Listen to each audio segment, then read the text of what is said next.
So, a mom on TikTok shared a list of hilarious things that she didn't think about before having a baby. Her name is Emily Haswell. And then other moms chimed in with things they didn't think of either. And I believe we have some audio. Hello, these are some things I didn't think about before having a baby that I urge you to consider. If you are having a baby with a dude, you will have to hear your mom call him daddy. If you have a bathroom emergency while you're alone with your baby has to come with you because they can't survive, and they just watch you with dead eyes as you fight for your life. You still have to take care of your baby even when you're on your period. The government doesn't send anybody to help or anything. Boomers really don't care about visiting a 32-year-old woman that's going to yell about police brutality every time they visit, but they are very interested in visiting a little cute baby that can't talk, so just know that your family is going to be around a lot more. You are responsible for clipping your baby's fingernails, even though it feels like something that a surgeon should be doing. The majority of noises that babies make sound like they're not long for this world. In reality, they're just tiny scientists. You are the test subject, and the experiment is how many times a day can they make you go, "Is she okay?" Hello. Wow, that's good. It's all true. The clipping the fingernails, I've never done that on my kid. It scares the hell out of me. I think it's just like, I'm going to start, it's just like, boom, he has no finger now. Or I'm going to cut it too small and it's going to annoy him forever. I also don't mess with the toes. So that's one thing I've refused to do as a parent, because it just scares me, and it's like my hands shake unless I've been drinking. But then if I drink too much, then I'm going to be clumsy. So I'm like Gene Wilder in Blazing Saddles, with the gun. Yeah. It's tough. Yes, the nail thing is. I laughed at that one. That's very true. I have these little tiny scissors. They're tiny. They're like scissors meant for cutting babies' nails. And I use those. Daniel and our babysitter are more comfortable using nail clippers. Those scare me. And then you know what else I don't like to do is trim dogs' nails. Oh. Yeah. That scares me because I'm always afraid of like trimming it too short. So the few times that I have trimmed dogs' nails, I'll just trim I'll cut off 1/16 of an inch or something. Because I'm so afraid of getting into the quick. No nail clippers I feel very ham-fisted with. But these tiny little scissors, you can get them on Amazon. The actual scissor part is like half an inch. No. Yes, like a centimeter. They're tiny. And so they feel very safe. But anyway, the thing that I did not, there's a lot of things I didn't expect about motherhood. But one thing that I definitely didn't expect is that basically, until they get to the age that they can blow their own nose, and I don't know when that happens. Neither of my children are at that age yet. You basically have to help them get any sort of boogie situation out of their nose, and they don't want you to. So when they're very young, there's the suction devices, and there's these things called a nose Frida, and it's just it is a whole thing, and it is no one likes it. But then when they get a little bit older, it's just saying okay, I'm going to come in with a tissue, and they fight you on it.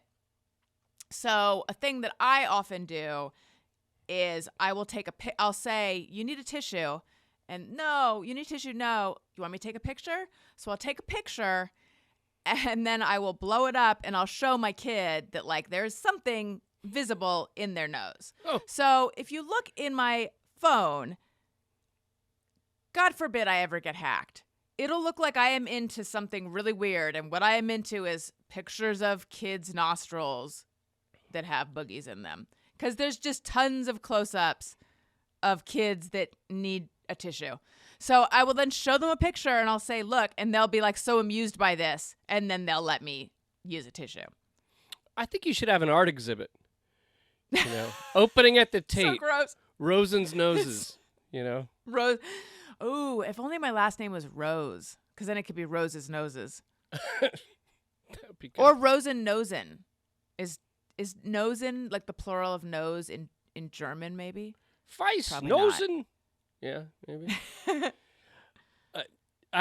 My kid the other day was in the back seat of the car, and we're coming home from school, and he's got one. I'm going visual here. A dangler. He's got a dangler, but it's going all the way, almost to his chin, and then I saw him suck it back up. It was like that. This is making me sick.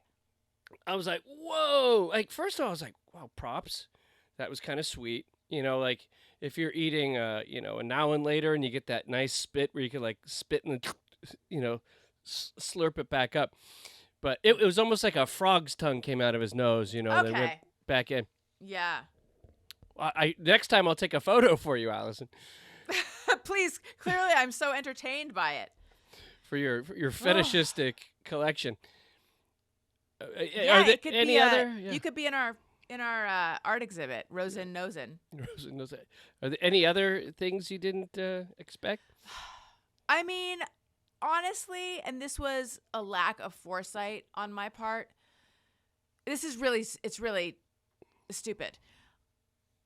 When Elliot was first born, I didn't think I needed any sort of childcare or anything. I was just like, I'm just going to have this baby and I'm going to continue to do my job and everything's going to be fine. I'll just hold him and I'll just send my little emails. What's going to be the problem with that? I didn't see any problem with like holding my baby. I didn't realize that when a baby is born, you can't do anything. You cannot do anything. You can't shower. You can't really, like going to the bathroom, like they have to come with you. Yeah. And then you have to when they're a baby, you have to put them somewhere.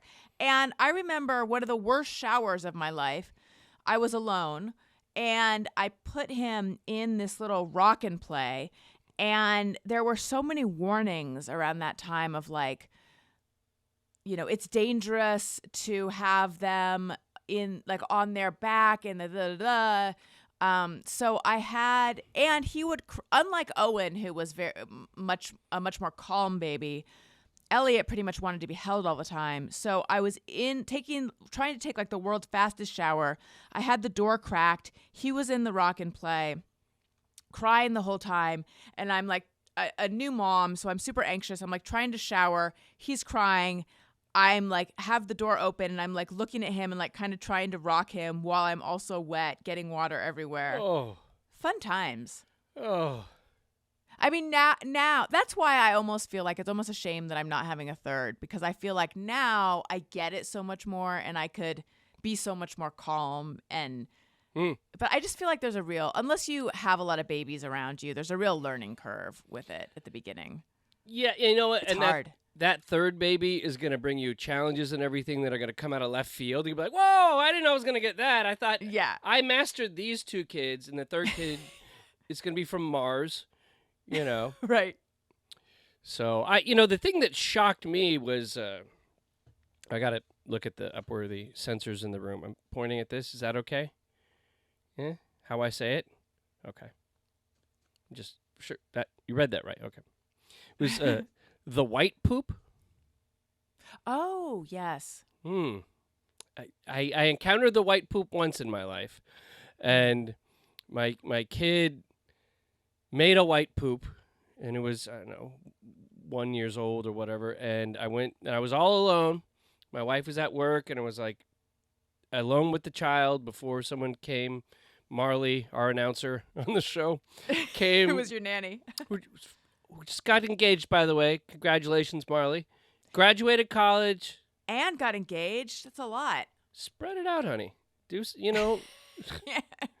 But so I'm all alone, and the white poop arrives in the diaper, and I was like, oh, and I gagged, and I almost vomited into like the basket where he put his clothes, because the smell was so horrifying. It was like if someone took one of those KitchenAid mixers and they dumped like 2 parts poop and then one part spoiled milk, and then they whipped that into a nice froth. And which really is kind of what it is when you think about it, I guess. Now that I think about it, eating a lot of milk, yeah. Yeah, well, I mean, that's what you eat then, back when there was formula, is right. Back when we had kids. So yeah, that was horrifying, and I was like, I nearly upchucked. That was terrifying.